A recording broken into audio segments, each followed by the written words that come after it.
शरद पवार गटाकडून बाळ्या मामा यांना तिकीट जाहीर झालेलं आहे। शरद पवारांच्या भूमिकेमुळे काँग्रेसमध्ये नाराजी आहे। भिवंडी लोकसभा मतदारसंघातून निवडणूक लढण्यावर पहिल्यापासूनच काँग्रेस ठाम होती। तरी शरद पवार गटाने सुरेश म्हात्रे उर्फ बाळ्या मामा यांना उमेदवारी दिलेली आहे आणि त्यामुळे काँग्रेसच्या ठाणे जिल्ह्यातील पदाधिकाऱ्यांमध्ये तीव्र नाराजी पाहायला मिळते।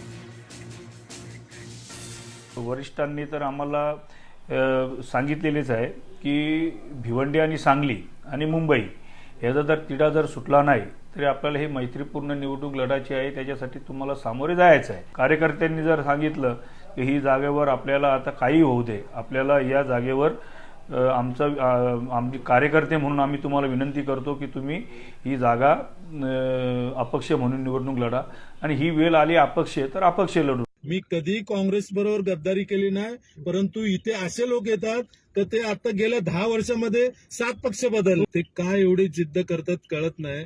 मागच्या वेळेला पण तोच व्यक्ती इथे आला 2019 ला आणि माझे जवळजवळ 20 दिवस फुकट घालवले आणि आता पुन्हा तेच चालू आहे प्रकार।